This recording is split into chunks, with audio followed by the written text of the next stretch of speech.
ሰላም ጤና ይስጥልኝ አድማጭ ተመልካቾቻችን፣ ለዕለቱ የያዝናቸውን ዋና ዋና ጉዳዮች ማሰማት እንጀምራለን።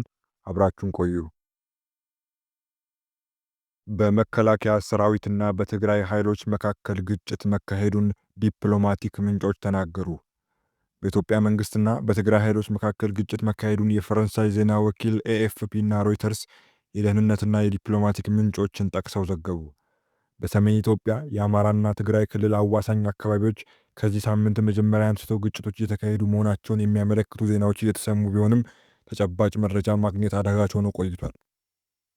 ግጭቶች የተቀሰቀሱት ጸለምት በሚባለው የአማራና የትግራይ ክልሎች በይገባኛል በሚወዛገቡበትና በአማራ ክልል ቁጥጥር ስር በሚገኙ አካባቢ መሆኑን ያመላከተው የዜና ወኪሉ አንድ የደህንነት ምንጭ ሁኔታው እየተባባሰ እየሄደ ነው ሲሉ እንደነገሩት ገልጿል። በተጨማሪም ስማቸው እንዳይጠቀስ የጠየቁ ዲፕሎማሲያዊ ምንጭ ለኤኤፍፒ እንደተናገሩት የትግራይ ኃይሎች ከኢትዮጵያ ሰራዊትና ከአማራ ሚሊሻዎች ጋር እየተዋጉ ነው። ምንጩ አክለውም ባለፉት ቀናት ግጭቶች እንደነበሩ የተረጋገጠ ነው፣ ነገር ግን ሐሙስ ስላለ ሁኔታ የምናውቀው ነገር የለም ብለዋል። የጠቅላይ ሚኒስትር ዶክተር አብይ አህመድ የምስራቅ አፍሪካ ጉዳዮች አማካሪ አቶ ጌታቸው ረዳ ረቡዕ ዕለት በማህበራዊ ሚዲያ ገጻቸው ላይ ህወሓት ውስጥ የሚገኙ የስልጣን ጥም ያለባቸው ግለሰቦች ትግራይን ወደ ሌላ ዙር ጦርነት ሊያስገቧት እንቅስቃሴ እያደረጉ ይገኛሉ በማለት በትግርኛ ጽፈዋል። የቀድሞ የትግራይ ክልል ጊዜያዊ አስተዳደር ፕሬዝዳንት አቶ ጌታቸው ግጭት መካሄዱን በሚያመለክት ሁኔታ የህወሓት መሪዎች ወጣቶችን ለጉዳት የሚዳርግ የጦር ስልት መከተላቸውን ጠቅሰው ከእንግዲህ አጉል መስዋዕትነት አልከፍልም ብለህ ተቃውሞውን አሰማ በማለትም ጥሪ አቅርበዋል። አንድ ስማቸው ያልተጠቀሰ የአካባቢው ነዋሪ ግጭቶች መካሄዳቸውን አረጋግጠዋል። ነገር ግን ኤኤፍፒ ለፌዴራል መንግስቱ ሰራዊትና ለህወሓት ጥያቄ አቅርቦ ምላሽ እየጠበቀ ነው።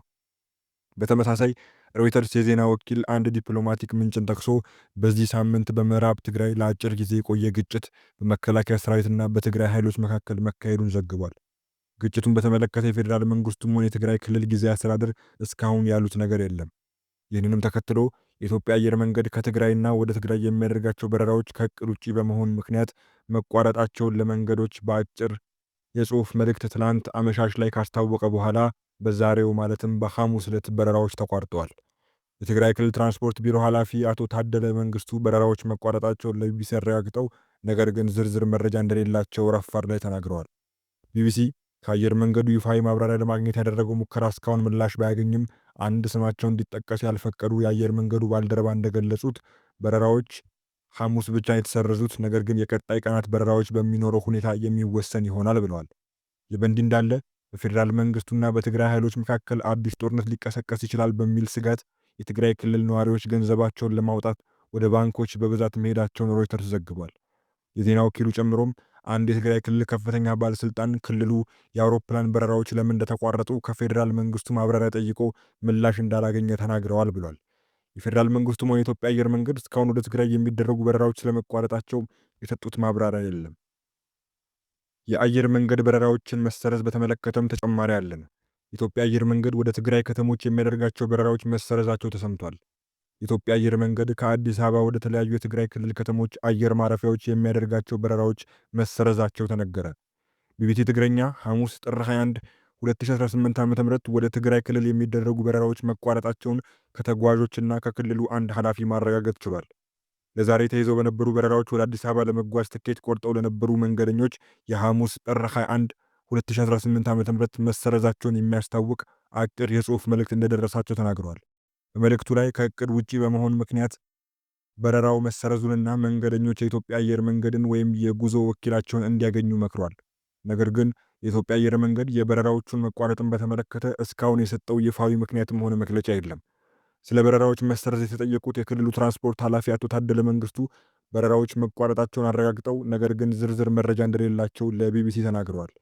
ቢቢሲ ከአየር መንገዱ ይፋዊ ማብራሪያ ለማግኘት ያደረገው ሙከራ እስካሁን ምላሽ አላገኘም። አንድ ስማቸው እንዲጠቀስ ያልፈቀዱ የአየር መንገዱ ኃላፊ ግን ወደ ትግራይ የሚደረጉ በረራዎች መቋረጣቸውን አረጋግጠዋል። እኚሁ የአየር መንገዱ ባልደረባ እንደገለጹት በረራዎቹ ለሐሙስ ነው የተሰረዙት፣ ነገር ግን የቀጣይ ቀናት በረራዎች ሊኖሩ ይችላሉ ሲሉም ተናግረዋል። በዚህም ምክንያት ከአዲስ አበባ ወደ መቀሌና ወደ ሌሎች የትግራይ ክልል ከተሞች ሐሙስ ዕለት የሚደረጉ በረራዎች እንዲሁም ወደ አዲስ አበባ የሚደረጉ በረራዎች መሰረዛቸው ተሰምቷል። መቀሌ የሚገኘው የቢቢሲ ትግረኛ ዘጋቢ ከአዲስ አበባ ወደ ትግራይ ክልል ከተሞች የሚደረጉ በረራዎች መሰረዛቸውን በከተማዋ ከሚገኘው የኢትዮጵያ አየር መንገድ የቲኬት ቢሮ ማረጋገጥ ችሏል።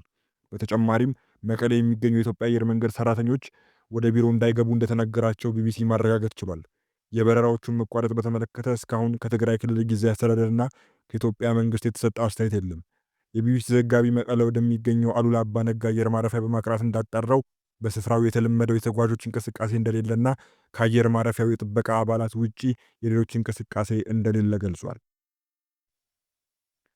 በትግራይ ክልል ጥቅምት 24 ቀን 2013 ዓ.ም ተጀምሮ ከ3 ዓመታት እጅግ አስከፊ የጦርነት ጊዜያት በኋላ ጥቅምት 24 ቀን 2015 ዓ.ም በፕሪቶሪያ የሰላም ስምምነት የመሬትና የሰማይ ተኩስ ቆሞ በክልሉ ተነጻጻሪ ሰላም ተረጋግጦ ነበር። ስምምነቱ ከተፈረመ በኋላ ትግራይ ፍጹም መረጋጋት መጎናጸፍ ቢያቀታትም ባለፉት 3-4 ቀናት ያለው ሁኔታ ግን ባስ ያለ በመሆኑ ህዝቡ ዳግም የተሟላ ጦርነት ይቀሰቀስ ይሆን በሚል እንቅልፉን አጥቷል።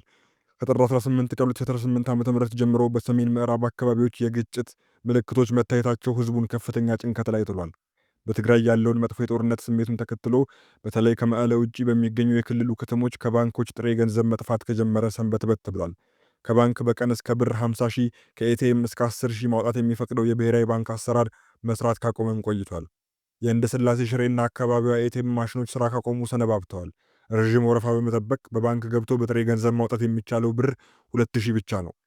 ሁኔታው በጦርነት ስጋት የመጣን የተባለ ሲሆን ከመቀለ ውጭ ባሉ ከተሞች የታየው የጥሬ ገንዘብ አቅርቦት እጥረት ወደ ዋና ከተማዋ ድረስ ዘልቆ ነዋሪዎችን ማስጨነቅ ከጀመረ ቀናት ተቆጥሯል። ቲክቫ ኢትዮጵያ ይህን ሪፖርት እስካዘጋጀበት ጊዜ ድረስ የኢትዮጵያ አየር መንገድ ይፋዊ መግለጫ ባልሰጠበት ሐሙስ ጥር 21 የአውሮፕላን በረራ ተቋርጦ ውሏል። ይህን ተከትሎ በመቀለ የሚስተዋለው አየር ጥቅምት 2013 ዓ.ም ጦርነቱ ሊጀመር ሲል የነበረውን መጥፎ ጊዜ የሚያስታውስ ሆኗል። ሐሙስ ጥር 21 2018 ዓ.ም በመቀለ በሚገኙ የመንግስትና የግል ባንኮች ከወትሮ በተለየ በጥሬ ገንዘብ ፈላጊዎች ተጨናንቀው ቢታዩም ባንኮቹ ግን ለማስተናገድ ተቸግረዋል። በርካታ የኢትዮጵያ ንግድ ባንክ ቅርንጫፎች ሲስተም የለም በሚል ምክንያት ከአገልግሎት ውጭ ሆነው ሲውሉ፣ ጥቂቶቹ ለአንድ ደንበኛ 2000 ብር ሲሰጡ ነበረ።